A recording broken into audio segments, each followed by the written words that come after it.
Donald Trump's week just got off to a slapping start as the people of Chicago have sent a resounding message to the taco president. And as someone who grew up in Chicagoland, I just have to say, there's a reason you don't mess with people from Chicago. We don't take it lightly. I'm David Reddish. Welcome to Occupy Democrats. The city of Chicago has landed in the headlines of late thanks to Donald Trump's attempts to take over the city by military occupation. Seriously. The kind of behavior that we see in third world military dictatorships, that's what Trump currently aspires to. Courts have blocked Trump's attempt to do so, but that hasn't stopped him from trying. Here's what Governor J.B. Pritzker of Illinois had to say about the situation yesterday. As you just heard Vice President Vance say that those troops are necessary because under your watch, under the watch of the mayor of Chicago, the streets have been given over to lawlessness. Those are his words. Yeah, well, you know, they've said that Portland is on fire. Portland is not on fire. In Chicago, we've cut the homicide rate in half. We've got double-digit declines in all of our violent crime statistics. He says that we've got the highest crime rate in the entire world. That's ridiculous. We're not even in the top 25 cities in the United States. And Illinois itself is the 19th safest state in the United States. I'd like to be in the top 10, but 19th is a whole heck of a lot better than Texas or Florida. But if the president invokes the Insurrection Act, there's not much you can do, is there?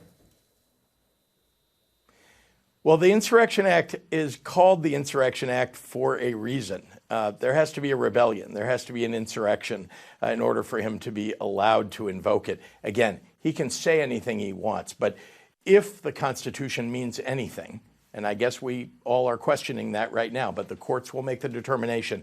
If the Constitution means anything, the Insurrection Act cannot be invoked to send them in because they want to fight crime.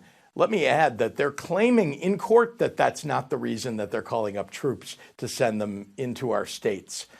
They're claiming in court that this is about protecting ICE facilities and ICE agents, and not about crime on the streets. But then you hear Vice President Vance and the President of the United States contravening that and saying exactly what they actually think. They just want troops on the ground because they want to militarize, especially blue cities in blue states.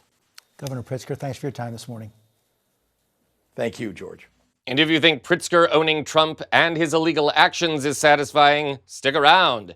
It gets better. First, I just have to note how articulate and, well, presidential Governor Pritzker looks there. He's actually answering questions with informed responses, and he highlights the needs of his people. You know, the people Governor Pritzker works for, the voters. Remember them? Also compare Governor Pritzker's responses to George Stephanopoulos there with those of J.D. Vance on the same program yesterday. For more on that, see our other videos here on the channel. For now, let's keep the focus on Chicago. Governor Pritzker's interview yesterday also happened to coincide with the annual Chicago Marathon, which sees thousands of runners take part in the citywide jaunt. And, along the way, somebody decided to make things a little bit interesting and smack down Trump's attempted takeover, quite literally. Take a look at this.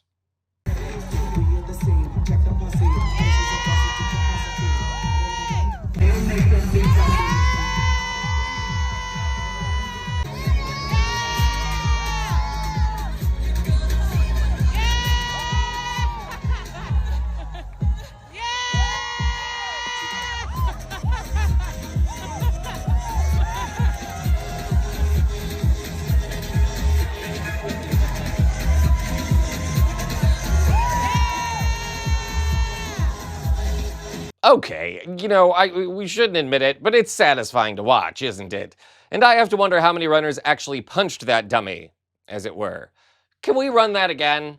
It's cathartic.